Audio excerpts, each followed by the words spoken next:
Salve UI e UX Designers, como vocês estão? Hoje é o segundo vídeo da nossa série sobre destrinchando Material Design e hoje a gente vai falar sobre acessibilidade. No último vídeo a gente viu apenas a introdução, né? Eu expliquei qual que é a proposta dessa playlist que a gente está criando aqui no YouTube, dessa série de vídeos. E hoje a gente vai começar na prática a entender o que o Material Design pode trazer para nós enquanto designers. Beleza? Então vamos começar?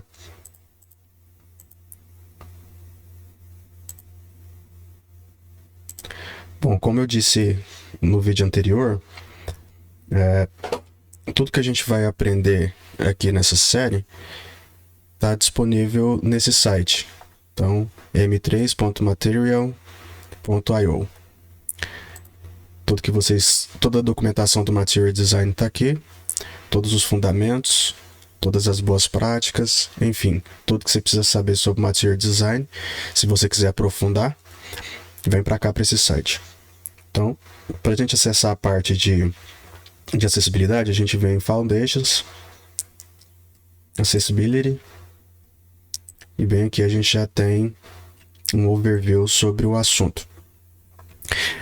Para vocês se acostumarem aqui com Material.io, em todos os tópicos você vai ter essa estrutura. Vai ter um cabeçalho aqui explicando brevemente do que se trata e o título. E vocês vão ter essa estrutura geralmente começa com o overview, depois com os básicos, depois com os padrões, e aí vai depender de cada um dos tópicos aqui. Isso aqui pode mudar alguma coisa, mas aí toda a base de conhecimento está aqui. Então, o que o Material Design pode nos falar sobre acessibilidade? Bom, para quem não sabe o que é acessibilidade, acessibilidade é um conjunto de práticas que envolve tanto a parte de design quanto a parte de desenvolvimento, que vai suportar o uso dos produtos digitais, dos aplicativos, das plataformas, por pessoas que têm algum tipo de deficiência. Essas deficiências elas podem ser tanto permanentes, por exemplo, no caso de uma pessoa com deficiência visual, que realmente é cega, que não enxerga, porque tem algumas graduações, né? Ou pode ser deficiências momentâneas, situacionais. Por exemplo, uma pessoa que está praticando algum esporte e quebra o braço dominante dela. A pessoa é destra, ela quebra o braço dominante, quebra o braço direito. Ela, de forma situacional, vai ter dificuldade para se movimentar, para fazer as atividades que ela está acostumada no dia a dia. Então, a acessibilidade, ela também tem que contemplar esse tipo de situação, certo? Então, aqui, vocês vão ver que o Material Design, por padrão, ele já tem uma camada de acessibilidade muito grande. Aqui, ó, acessibilidade é um padrão comum e é a fundação do valor de design para Material. Então, tudo que você vê de Material Design, existe uma camada de acessibilidade por cima. Então, aqui eles dizem que essa acessibilidade ela tem que contemplar pessoas com alguma dificuldade de visão, cegueira, pessoas que realmente têm cegueira, pessoas que têm alguma dificuldade com audição, né? Pessoas com alguma dificuldade cognitiva também, alguma dificuldade motora, e, como eu falei, algumas deficiências situacionais, como um braço quebrado. Então vamos começar. Aqui ele vai listar para a gente alguns princípios, e o primeiro princípio é honrar os indivíduos. Eles vão dizer que por mais que você aplique aquela camada básica de acessibilidade no seu produto digital, dificilmente você vai contemplar todos os indivíduos.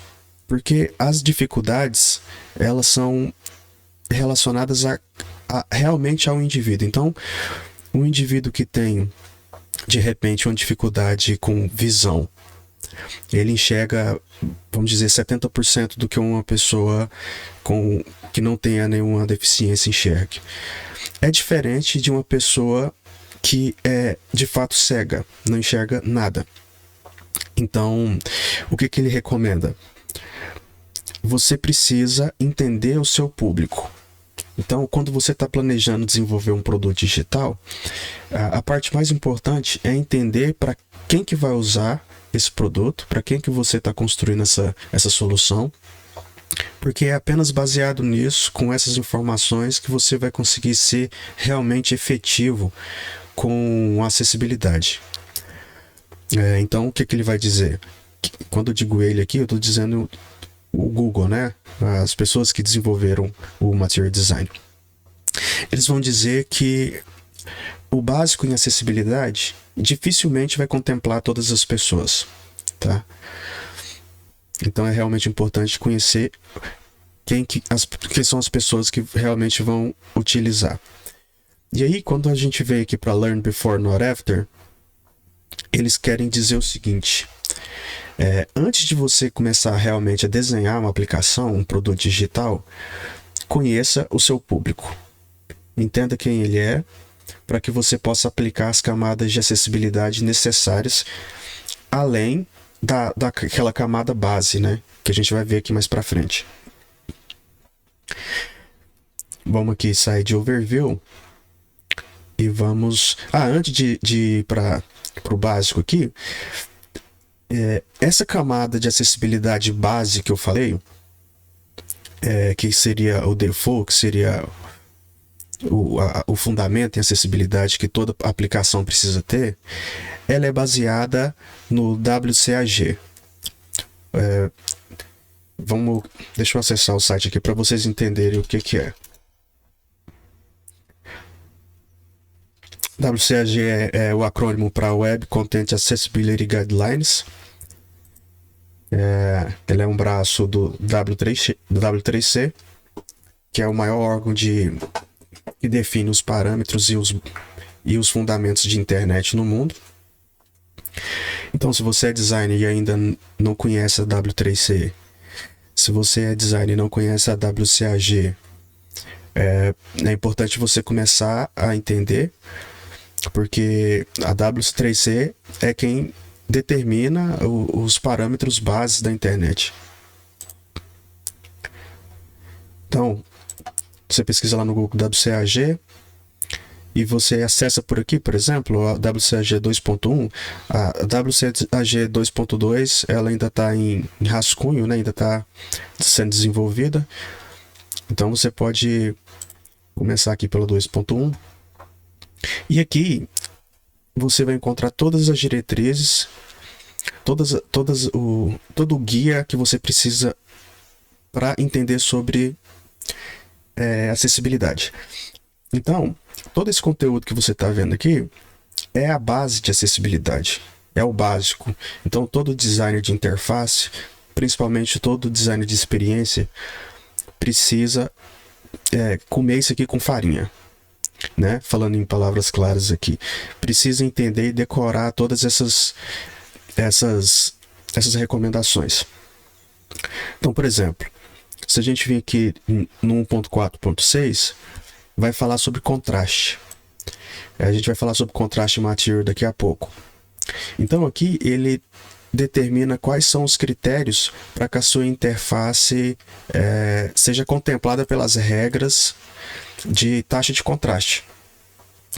A WCAG ela estabelece uma taxa de contraste que vai do 1:1 até 21:1. E os seus elementos, os seus componentes dentro da interface, eles precisam respeitar as diretrizes e estarem enquadrados dentro de alguma dessas taxas. E aí, Material Design, aqui na documentação você vai ver que cada elemento ele precisa respeitar uma taxa de contraste. Vamos aqui para os básicos agora. Bom, quando você desenvolve uma aplicação, você tem que pensar que existem tecnologias assistivas. O que são tecnologias assistivas? Por exemplo, se você tem iPhone, você já deve ter visto uma funcionalidade lá chamada VoiceOver. O que é o VoiceOver? Ele é um leitor de tela que ele vai ler realmente o que está ali na interface, para que usuários, por exemplo, que não consigam enxergar a tela, possam utilizar o aplicativo. Ou possa navegar no site, enfim, qualquer coisa que esteja em primeiro plano ali no smartphone, no caso do iPhone, do usuário, vai ser interpretado e lido pelo VoiceOver. O mesmo acontece para Android, mas a tecnologia do Android de leitor de tela é chamada de TalkBack. Então, se você usa Android, você já deve ter visto essa funcionalidade, ou pelo menos você já acessou a aba de acessibilidade lá. Você consegue ativar o TalkBack. E o TalkBack nada mais é do que um leitor de tela. Então, essa é uma das tecnologias assistivas que existem. Tá? Aqui ele também vai listar os teclados, né? Então, o próprio keyboard ele pode ser utilizado como uma ferramenta de acessibilidade, por exemplo, para pessoas que não conseguem utilizar o mouse, né? Em um computador desktop ou um notebook. Existem os leitores de tela, existem os displays de braille. Então, se você vir aqui no Google, você consegue ver aqui, ó, Braille Display. Existem dispositivos que podem ser utilizados, podem ser acoplados no notebook, por exemplo, ou teclados que já vêm por padrão. Por exemplo, esse aqui, esse Mantis Key40, ele tem uma aba de braille. Então é bom que vocês comecem a ter familiaridade com esses dispositivos. Track Input, a lupa. Se vocês são velhos como eu e vocês utilizaram o Windows XP, por exemplo, talvez vocês lembrem que tinha um atalho no teclado que você ativava a lupa e aí você não sabia como que tirava aquilo da tela. Mas a lupa nada mais é do que um dispositivo na própria tela que aumenta, né, o tamanho dos elementos ali para pessoas que têm alguma dificuldade visual. E ele lista aqui também o Voice Input. Você consegue navegar pelo smartphone ou pela aplicação web através da sua própria voz, né, mandando comandos de voz. Então aqui ele lista algumas formas de tecnologia assistiva e ele vai descrever, eles vão descrever aqui sobre cada um deles. Então o teclado, o leitor de tela, o switch input. E aí ele começa a fazer as recomendações aqui. Quando você pensa em acessibilidade, uma das alternativas para você aplicar isso é você pensar na hierarquia da sua aplicação. Todos os elementos quando você desenha um aplicativo, eles precisam estar dispostos na tela de uma forma hierárquica. E aí eles vão recomendar, por exemplo, que botões de ação é recomendado que eles sejam inseridos no topo da tela ou na base. Por quê? Porque são áreas em que o usuário tem maior facilidade de acessar. Então ele vai recomendar que as coisas com maior ordem de importância dentro da hierarquia, elas venham em primeiro plano, elas estejam mais acessíveis do que as coisas com menor ordem de importância. Então é sempre importante você utilizar, por exemplo, nos elementos labels, você utilizar cor, você utilizar ícone, porque são formas de tornar a navegação e o uso da aplicação mais fácil para os usuários. Então, por exemplo, eles falam aqui sobre os tipos de feedback. Por exemplo, quando você está acessando um aplicativo e você vê que lá na aba superior tem um sino e lá tem uma bolinha vermelha. Aquela bolinha vermelha é um label. O que ela representa? Ela está dizendo que existe alguma notificação ou que existe alguma coisa nova ali que você precisa ver, né? Então, esse é um elemento visual de feedback. Então, geralmente ela possui cores mais fortes, um vermelho, um laranja, enfim. E aí eles recomendam em Material Design que você deixe esses elementos visuais de feedback bem claros.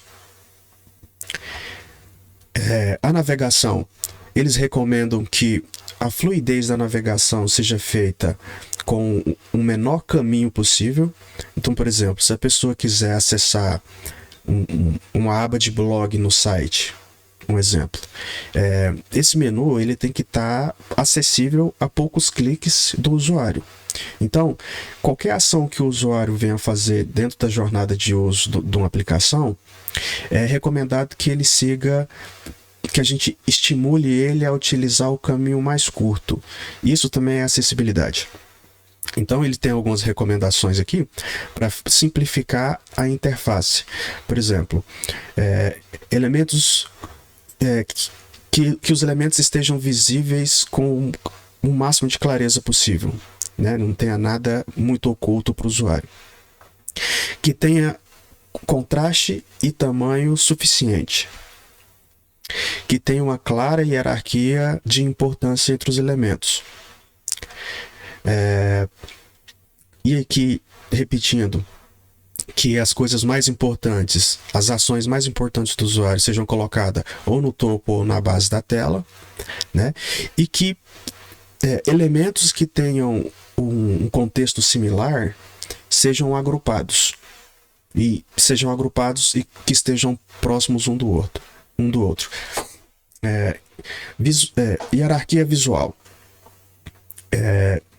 A gente que está aqui no Ocidente, o nosso hábito de leitura é sempre da esquerda para a direita e do topo para a base. Então, é importante que você saiba que as tecnologias assistivas, elas também leem o conteúdo dessa forma, né? Assim como nós humanos. Afinal de contas, elas estão lendo para um humano que possui algum tipo de dificuldade. Então, o fluxo de navegação e o fluxo de leitura dentro da interface que você vai desenhar precisa seguir essa lógica, né? Então, sempre as coisas mais importantes lá no topo, porque o leitor de tela vai ler da esquerda para a direita e do topo para a base. Essa é uma parte importante sobre layout e tipografia. O Material Design vai estabelecer o seguinte: quando você desenha ícones que são clicáveis na tela, eles normalmente têm um tamanho pequeno, certo? O usuário, ele vai ter dificuldade, dependendo do usuário, obviamente, de conseguir clicar naquele elemento, se ele for muito pequeno. Então, o que eles recomendam? Vamos até aqui para o Figma, que eu vou mostrar isso na prática para vocês. Eu vou criar aqui.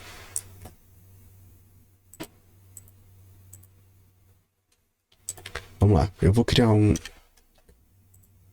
frame aqui. Eu vou criar para iPhone, por exemplo. Só um exemplo, só para a gente ter um frame aqui. Imagina que a gente vai criar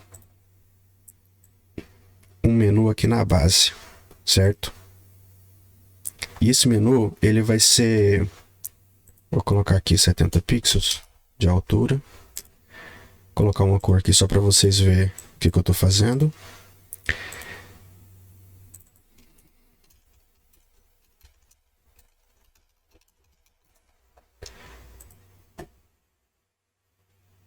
E esse menu ele vai ser composto aqui.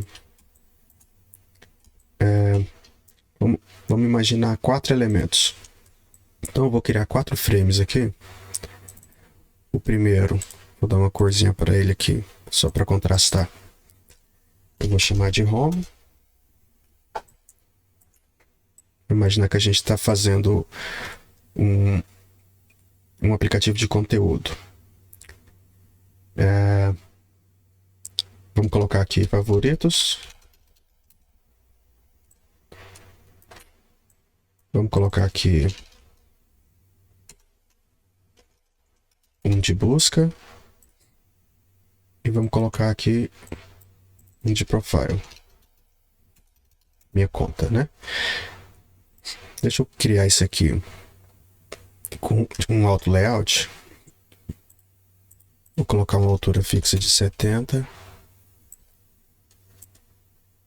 E a largura aqui eu também vou colocar fixa. Tudo isso só para te mostrar a questão dos ícones. Mas também para não ficar um conteúdo muito chato, né? A gente coloca a mão na prática porque eu sei que vocês gostam. Aqui em Home eu vou colocar eu vou fazer o seguinte, eu vou usar um plugin que eu recomendo que vocês usem também, chamado Iconify. E eu vou pesquisar aqui um aplicativo de Home. Colocar um qualquer aqui.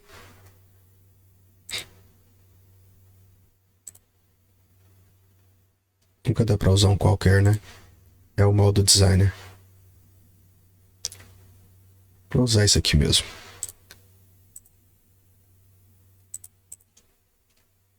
Eu vou criar aqui um auto layout.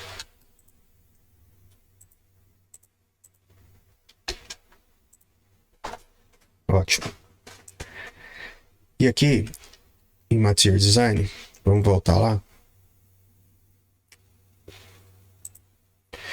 Eles recomendam que, por exemplo, o frame ao redor do ícone tenha 48 dps. Vamos falar que são 48 pixels aqui para facilitar a nossa conversa. Então, imaginando que o ícone tenha 24 pixels, vamos voltar lá para o Figma. Vamos colocar aqui o tamanho dele de 24 por 24.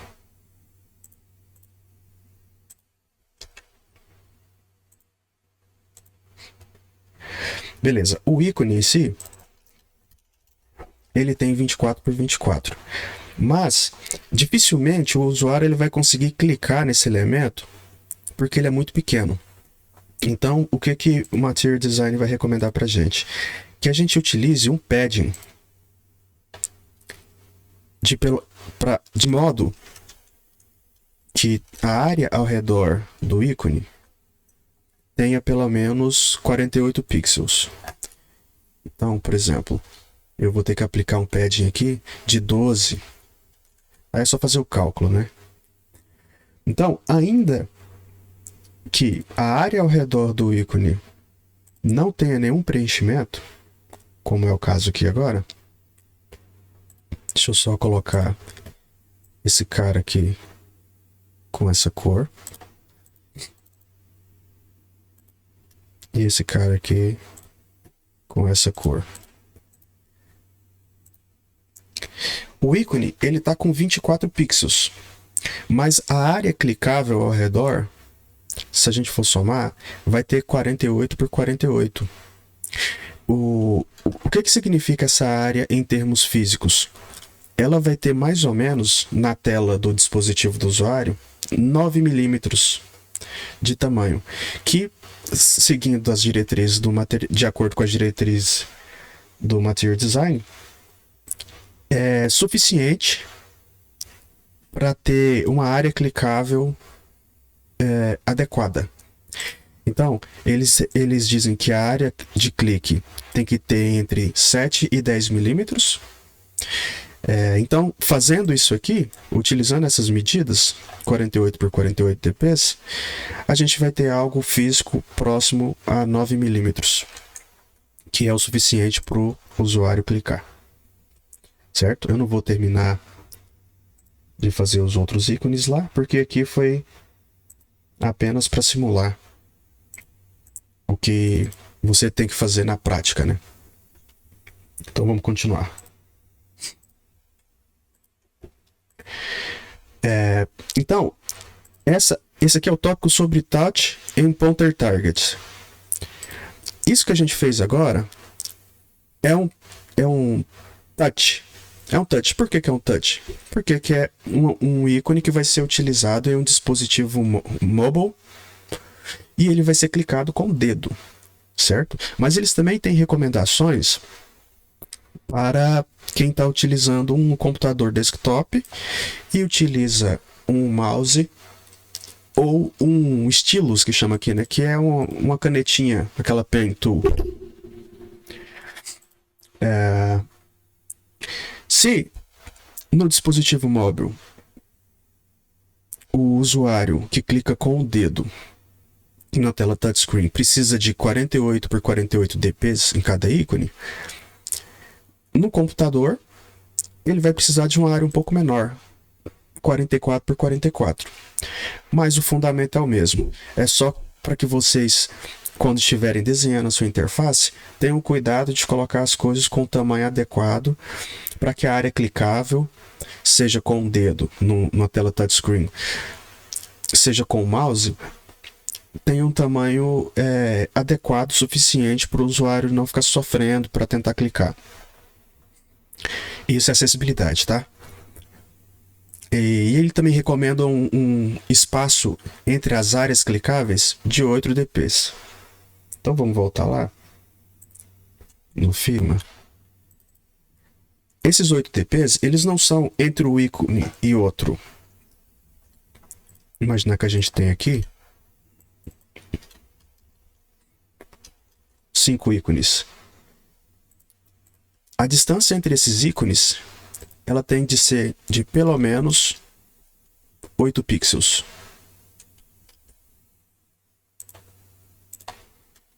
Aqui, ela tem de ser de pelo menos 8 pixels.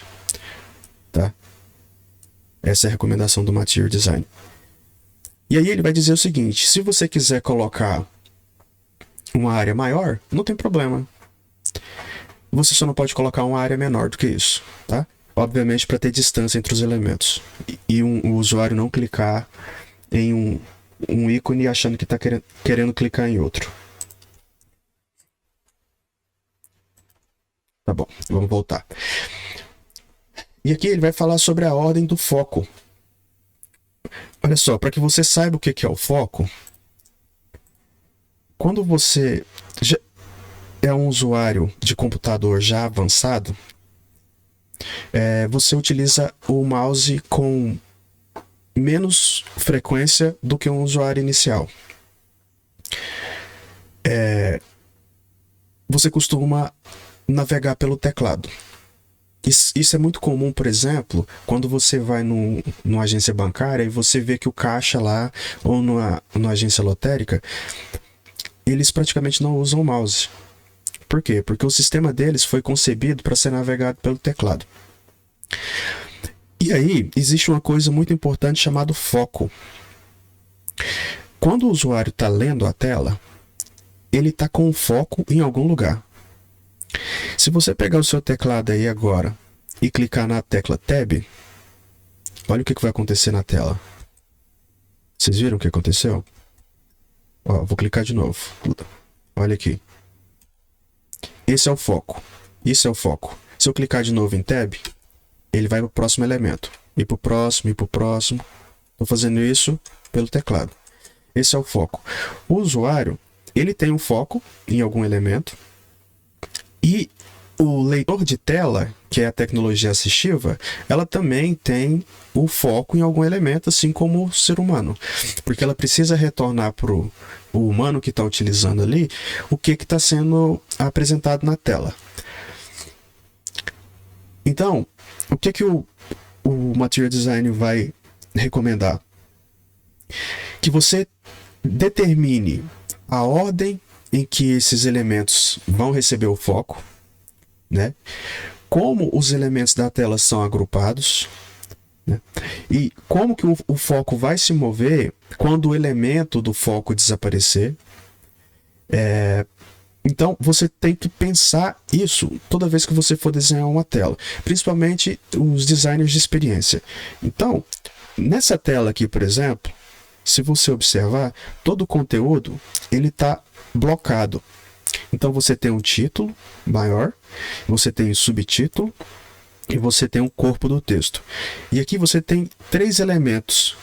Você tem um elemento pai, que tem um título, um grupo pai, vamos dizer assim, e dentro desse grupo você tem grupos filhos. Esse é um grupo, esse é um outro grupo e esse é um outro grupo. Então esse é um grupo principal que tem subgrupos dentro dele.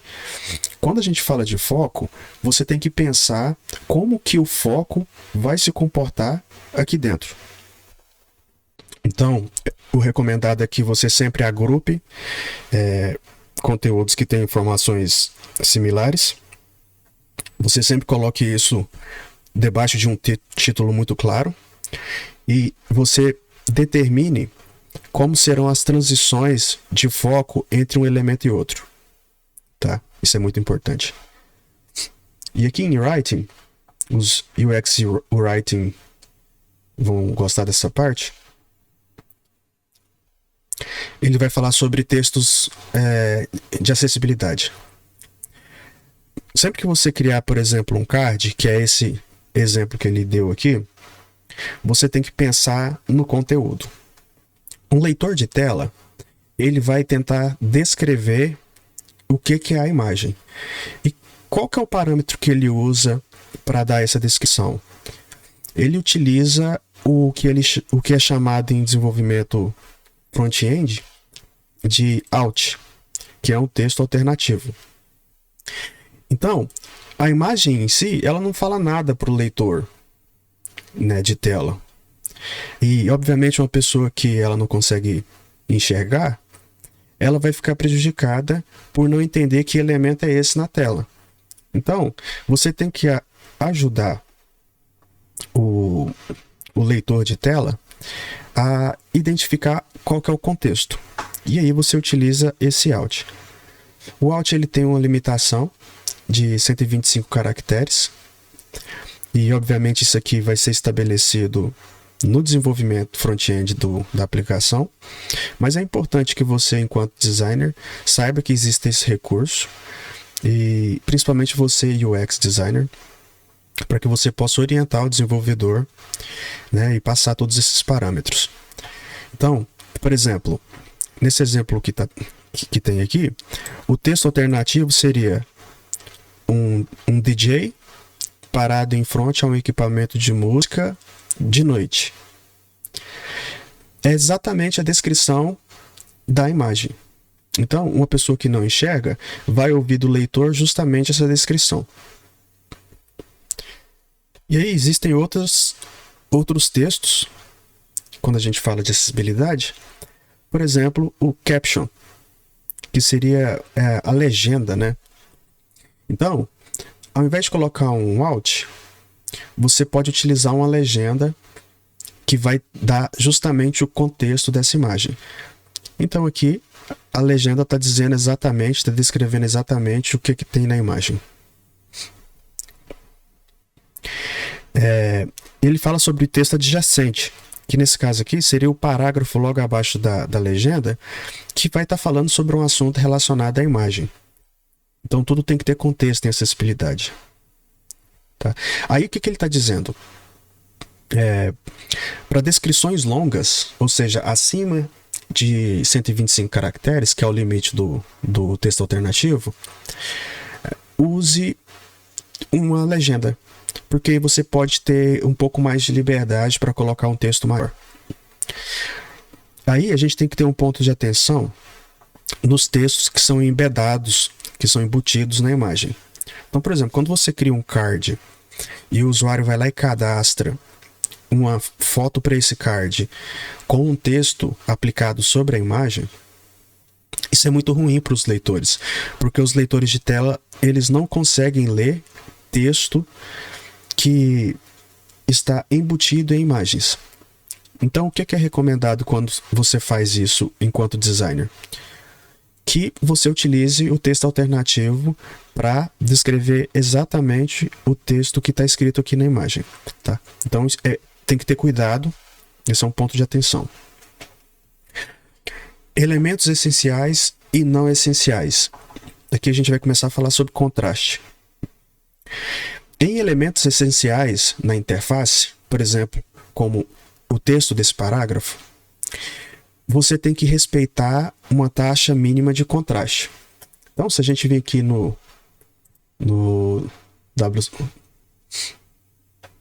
WCAG, ele vai dizer que para textos largos, ou textos grandes, né, a taxa mínima de contraste é 4.5 por 1. Então, a gente tem que respeitar essa taxa. Tá? Para textos pequenos, o Material Design vai dizer que a taxa mínima de contraste é 3 por 1. Aliás, para textos maiores, né? E para textos pequenos, 4,5 por 1. Então, na prática, a taxa de contraste ela tem que ser maior à medida que o elemento é menor. Então, é inversamente proporcional. Aí ele fala aqui sobre elementos essenciais. Então, por exemplo, nessa interface aqui, nesse elemento, a imagem do aparelho aqui, a silhueta desse smartphone, ela é importante porque ela comunica algo para o usuário. O mesmo para o texto. Mas, eu não sei se vocês vão conseguir enxergar aí no vídeo, ao redor dessa imagem tem alguns elementos decorativos aqui, geométricos, que eles quase não estão aparecendo. Estão com opacidade bem baixa.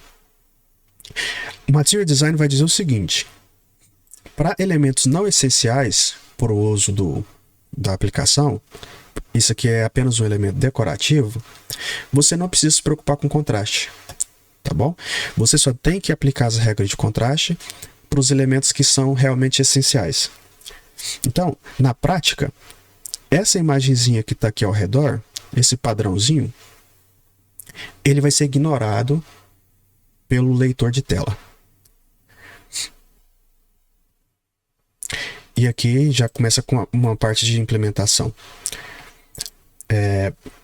Quando o desenvolvedor está implementando alguma função, por exemplo, uma caixa de diálogo, e em Material Design vai recomendar que você use elementos padrão, elementos defaults da aplicação. Por exemplo, essa caixa de diálogo é um componente nativo do Material Design. E é nativo em Android, que utiliza Material Design, obviamente. Então, ele recomenda o seguinte: se você precisar implementar uma caixa de diálogo, não invente uma caixa de diálogo. Utiliza a caixa padrão da aplicação. Por quê? Porque elas já seguem os padrões de acessibilidade. Então, você economiza em tempo e, obviamente, tem uma economia de hora-homem aí, né, vamos dizer. Porque utilizando um elemento, um componente padrão, você evita de ter que fazer personalizações e ter que aplicar aquela camada de acessibilidade extra aqui no elemento inventado, vamos dizer assim. Então, sempre que possível, use elementos padrão. Bom, vamos aqui para os padrões agora. Vamos iniciar com cor e contraste. Vocês vão ver lá na frente que o Material Design ele tem um sistema de cor padrão, né? Deixa eu ver onde que fica isso aqui. Acho que é em Color System. Aqui. Eles chamam de cores chaves. Então, na interface, quando você estiver desenvolvendo em Material Design, você sempre vai utilizar as Accent Colors e as Neutral Colors. São cores chaves e padrão do Material Design. Como assim padrão? Eu vou ter que usar essas cores aqui? Não, você vai definir as cores da sua interface. Porém, quando você escolher as cores da sua interface, você vai precisar definir funções para cada uma delas. Então imagina que você escolheu esse verde aqui para o aplicativo lá que você está desenhando. Você tem que definir essa cor como uma primary key color. Eu vou falar mais sobre isso quando a gente chegar aqui em Styles, mas vamos voltar lá para acessibilidade. Essas cores, elas têm que respeitar textos grandes. 14 pontos para fontes bold e 18 pontos para fontes regulares. E gráficos, ou seja, por exemplo, um botão, alguma coisa assim, é necessário que você tenha uma taxa de contraste de 3:1 contra o background. Em textos pequenos, a taxa tem que ser de maior, de 4,5:1. Douglas, como que eu descubro que a minha taxa está adequada? Se você usar Figma, existem plugins que você pode instalar, que eles vão dizer se você está adequado ou não, baseado nas regras do WCAG. Então, daqui a pouco eu vou mostrar isso na prática. Elementos agrupados. Ele vai dar um exemplo aqui desse agrupamento de botões. Nessa interface aqui da esquerda, a taxa de contraste está errada, porque ela não respeita a taxa de 3:1. Ela não é suficiente.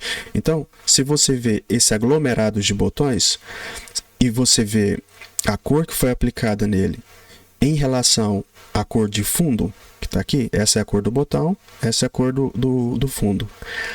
A taxa de contraste ela não é suficiente. Então, pessoas que têm algum tipo de deficiência visual ou alguma dificuldade visual, ela não vai conseguir distinguir esses elementos aqui na tela. Então, obviamente, ela não vai conseguir fazer o uso da sua interface. Sempre que você tiver desenhando uma interface, você tem que pensar em acessibilidade por conta desses aspectos.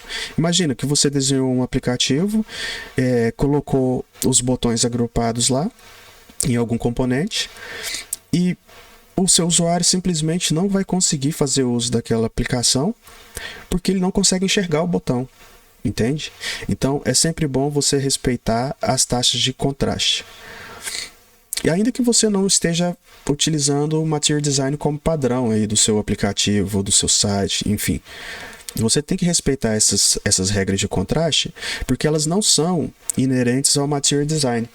Elas são inerentes ao WCAG, ao W3C, que determina esses padrões. Aqui do lado direito, já está adequado. Você vê que tem mais contraste entre a cor que foi aplicada no botão e a cor do fundo.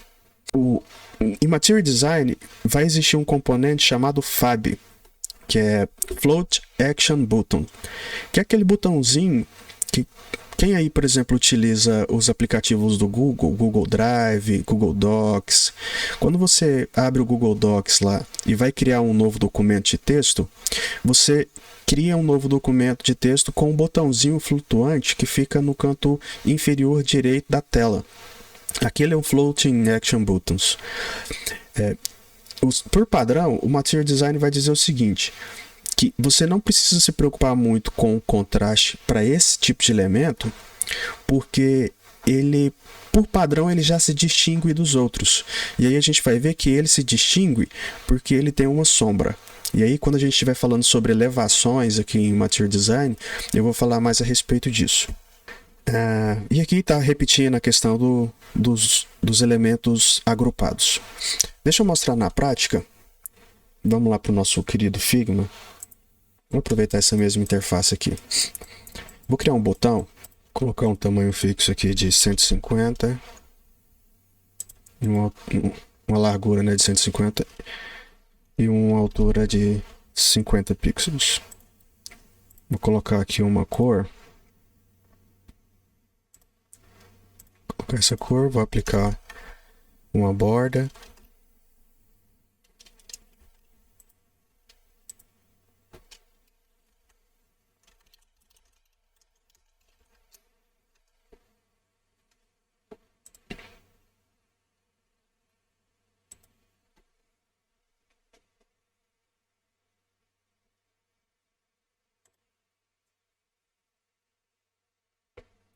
Beleza. Aí eu vou aplicar aqui no fundo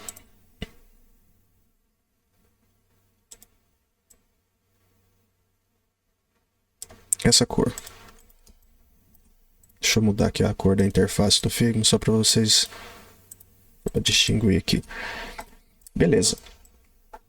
Douglas, como que eu sei que o meu elemento que eu acabei de criar com essa cor maravilhosa, ele tá com a taxa de contraste adequada?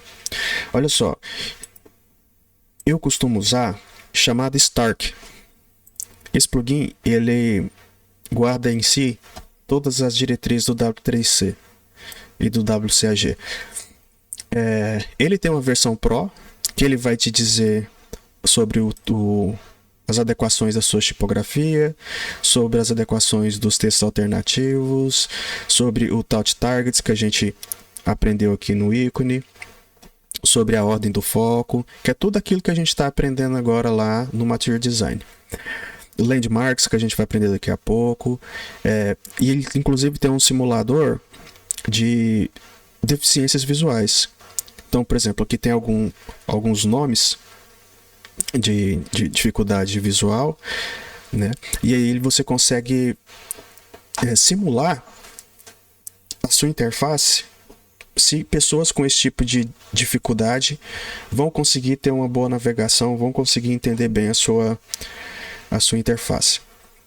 Eu não tenho a versão Pro aqui, mas se você quiser contratar, você contrate, porque é muito bom para você fazer os testes na prática enquanto está desenhando, né? O que eu quero mostrar para vocês aqui é contraste. Então você vem nessa aba, ele vai me dizer que o contraste entre o fundo do botão e o texto do botão está adequado, porque o padrão para os textos normais, que são os textos menores, de acordo com a WCAG, é 4,5 por 1. A gente está atingindo 7 por 1, então a gente superou a taxa que a gente precisa atingir. E no caso de textos pequenos, a taxa é 3 por 1 e a gente atingiu 4,5 por... Aliás, mito. Ele está dizendo aqui que em textos normais a taxa mínima é 4,5 por 1 e o ideal mesmo para você passar com 3 As é 7 por 1. E em textos pequenos o mínimo 3 por 1 e para você passar com um AAA aqui, que é a nota máxima, seria 4,5 por 1. A nossa taxa está 13,34 por 1, ou seja, a gente superou em muito. Porém, se a gente for comparar o fundo do botão com a cor do fundo da nossa aplicação, vocês vão ver que a gente falhou miseravelmente aqui na nossa taxa de contraste, porque a taxa está dando 1,19 por 1, ou seja, pessoas com algum tipo de dificuldade visual simplesmente não vão enxergar esse botão, tá? Então o que a gente tem que fazer? Bom, ou a gente altera a cor do background, ou a gente altera a cor do botão. O ideal é que a gente altere a cor do botão, né? Então, se a gente vir aqui e aplicar uma cor... Vamos aplicar esse laranja aqui mesmo, só para vocês entenderem o teste. E a gente vir na taxa de contraste aqui. Em relação ao fundo.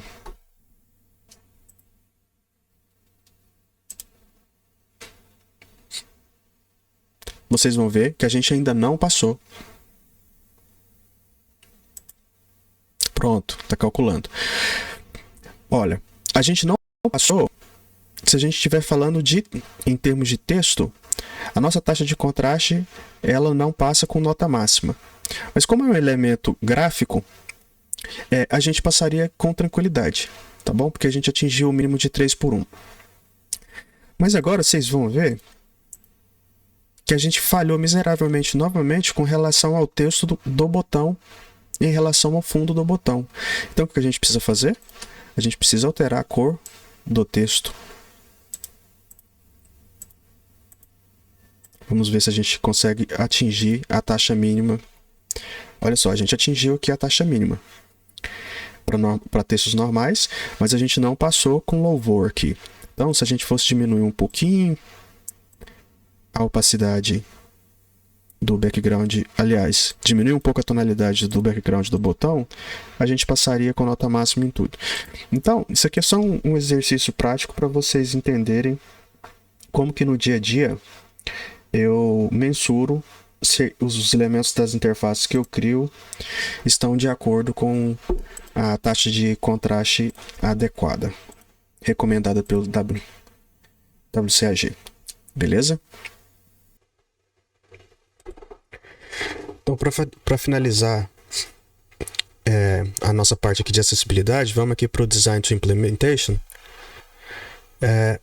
Essa é uma parte que eu não vou percorrer muito, porque está muito relacionada ao desenvolvimento front-end.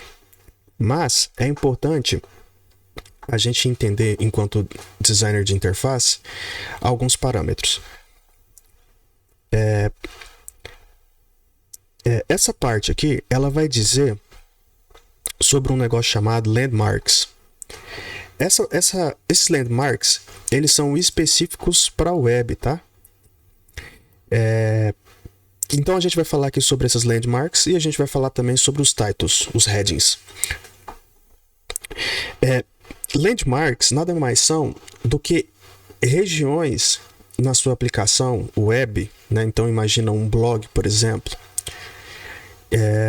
que você determina a função de cada uma dessas regiões.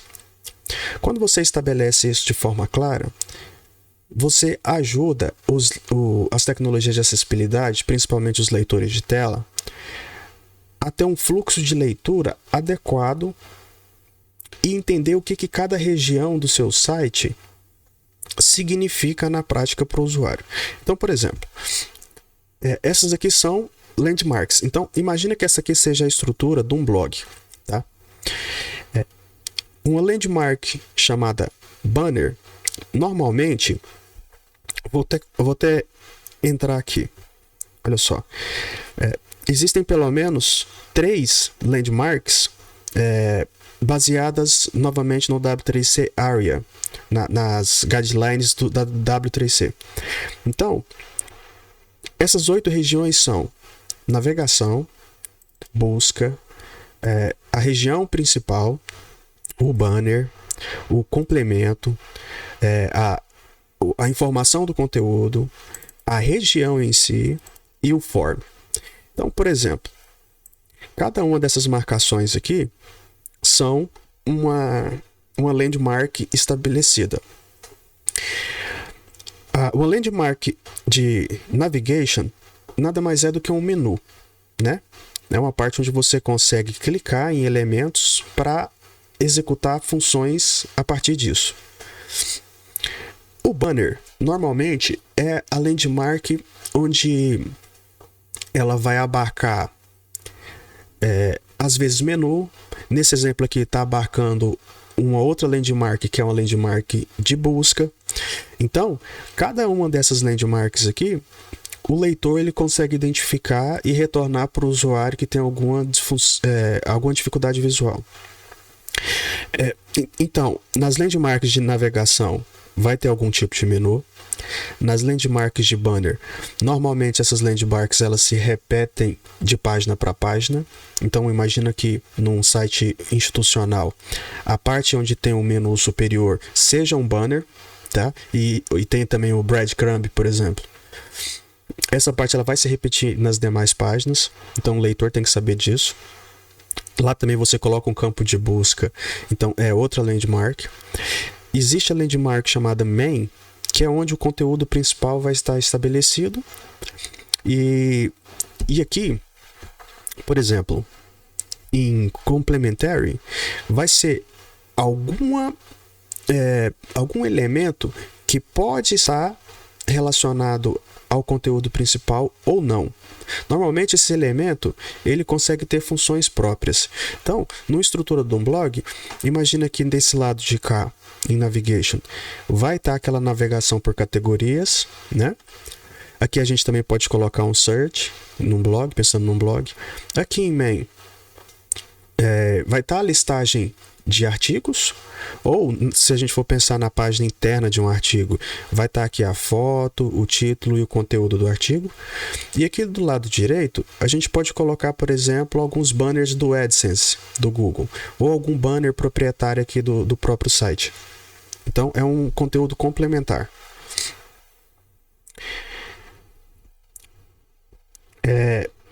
A gente pode aplicar labels de acessibilidade para cada uma dessas regiões e aplicar funções. Então, quando a gente está falando de role, a gente está dizendo que o papel dessa landmark é executar navegação.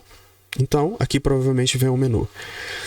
E o label, para diferenciar de outras regiões que também possuem uma função, um papel de navegação, é pagination. Então, embora essas duas regiões abarquem o menu e as duas regiões são de navigation, para que o leitor de tela não fique confuso e não ache que essas duas coisas são as mesmas coisas, você aplica um label para diferenciá-las, né? Então, a função dessas duas regiões é a mesma, né? Que é navegar, ter um menu, mas cada uma delas representa um menu diferente. Então, esse é o menu de paginação e esse é o menu principal, tá? Então, os labels, eles servem para isso. E aí, quando a gente fala de headings, você que é um designer que já está acostumado a desenvolver websites institucionais, blogs, etc., vocês sabem que existem um padrão para os headings. Eles vão de H1 a H6, sendo que o H1 ele tem a ordem de importância maior em relação ao H6, então é decrescente. Não passa de H6, o último é H6.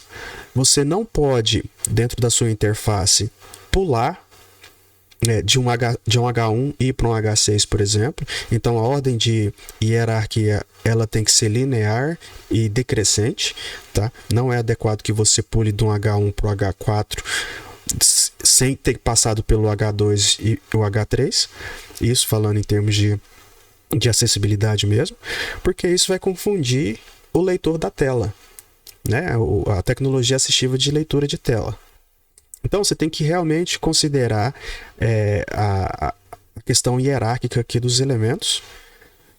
E ele recomenda aqui que você tem que adicionar estilo a essa hierarquia.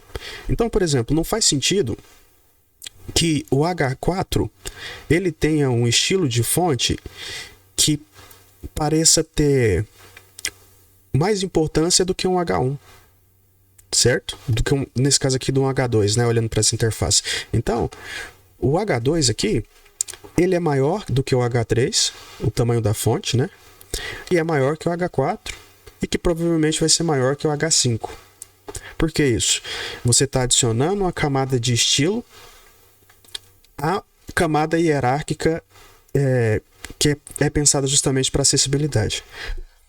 Então, as coisas têm que ter coerência aqui, tá? E aqui, novamente, a gente vai falar sobre a ordem do foco. Então, vamos fazer aquele exercício novamente aqui. Quando eu clico em Tab, o foco ele vai ali para Design to Implementation. Quando eu clico em Tab de novo, ele vai para o elemento imediatamente subsequente. Então, aqui eu estou no Nav. Se a gente for pensar nos landmarks aqui, eu estou num banner. Né? Eu estou num banner porque esse aqui se repete e isso aqui é um navigation. Então quando eu clico em Tab, eu vou primeiro para o navigation porque é o elemento de maior prioridade aqui nessa interface. Quando eu clico novamente, eu vou para um outro nav que provavelmente tem um outro label diferente desse aqui. Então esse é o navigation principal e esse aqui é um navigation secundário. Eu estou navegando aqui entre navigations. Por quê? Porque um leitor de tela faria a mesma coisa, tá? Aí, olha que interessante. O Tab, ele serve para te levar de elementos em elementos dentro de agrupamentos. Então, por exemplo, quando eu cliquei em Tab pela primeira vez, eu vim para o grupo do menu principal aqui dessa tela. Quando eu cliquei novamente, ele veio para um outro navegador, um outro grupo. Aí você poderia pensar assim, Douglas, por que quando eu clico em Tab, ele não navega entre os itens desse menu? Ele prefere ir para um próximo menu. Pelo seguinte, o Tab no teclado, ele serve para pular de blocos em blocos. Landmarks e landmarks. Se eu quiser navegar por esses itens aqui dentro do menu, eu deixo de apertar Tab, porque o Tab já está apertado, já está selecionado, e eu começo a utilizar as teclas de seta do teclado. Então eu vou apertar a seta da esquerda aqui do teclado, eu vou para Patterns, vou para Accessibility, vou para Overview. E aí, para você que não está acostumado a navegar por teclado, como que eu faço para selecionar? Eu aperto espaço. Aqui no caso não funcionou. Olha que interessante. Vamos ver aqui se é o Enter. Então, aqui o Enter. Às vezes o espaço funciona, às vezes o Enter funciona. Então, quando eu aperto foco, quando eu estou desenhando uma interface, eu tenho que estabelecer e já deixar isso pensado. Qual que é a ordem de navegação para uma ferramenta de acessibilidade como o teclado, por exemplo? Então, para ir para frente, eu aperto Tab.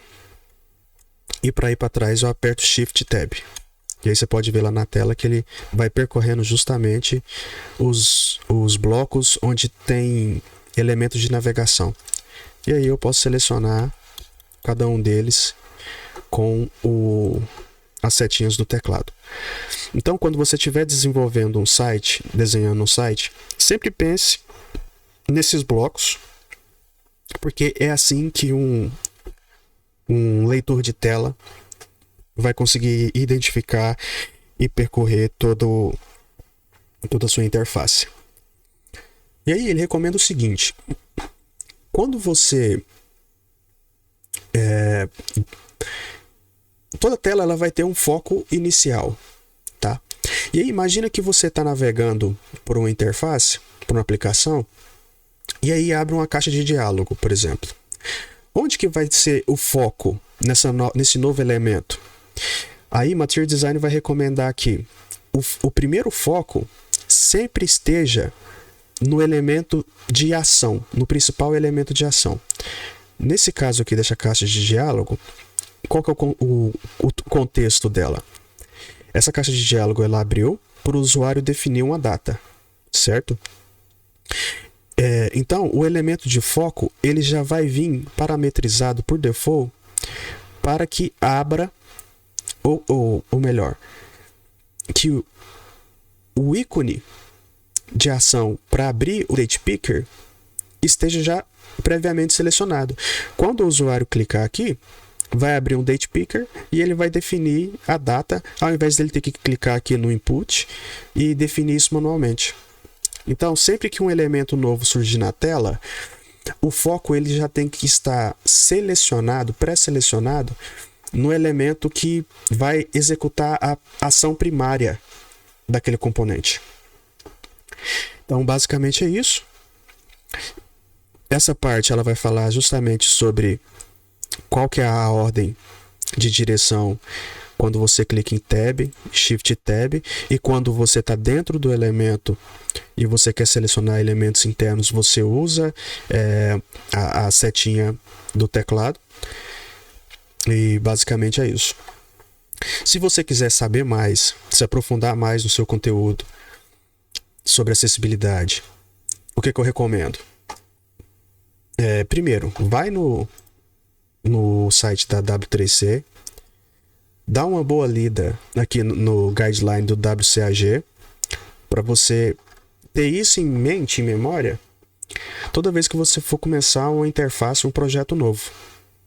E aí, como essa sequência de vídeo que a gente está criando é sobre Material Design, se você também quiser entender tudo isso aqui com mais detalhes, navega aqui pelo m3.material.io e lê todo esse conteúdo aqui, lê toda a documentação de acessibilidade, porque como eu disse no início, no vídeo anterior de introdução, o meu objetivo aqui é ensinar realmente Material Design, mas não com uma profundidade muito grande, porque senão a gente não vai sair daqui nunca, né? E os vídeos vão ficar muito longos e vai ficar muito chato.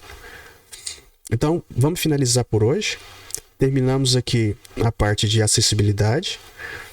No próximo vídeo, a gente vai falar sobre a customização. E provavelmente vai ser um vídeo bem curtinho. E como vocês podem ver aqui, não tem nenhum tab de navegação aqui dentro desse tópico. Ele realmente é um conteúdo bem básico. E aí vai ser a gente vai alternando aí entre conteúdos mais densos e conteúdos mais lights, para não ficar muito cansativo aqui o nosso aprendizado. Beleza? Não deixa de dar aquela força. Curte aí o vídeo se você achou que o conteúdo foi bom. Compartilha aí com algum designer que seja amigo seu ou amiga sua, para que seus amigos aí possam ter acesso também a esse conteúdo. E aí, se você se inscrever no canal, o YouTube vai considerar ele com mais relevância, né? E vai recomendar para outras pessoas também. Então dá essa força aí pro brother aqui. E vamos continuar a nossa jornada. Beleza? Então por hoje é só. Muito obrigado aí para todos os UI e UX designers. Até a próxima.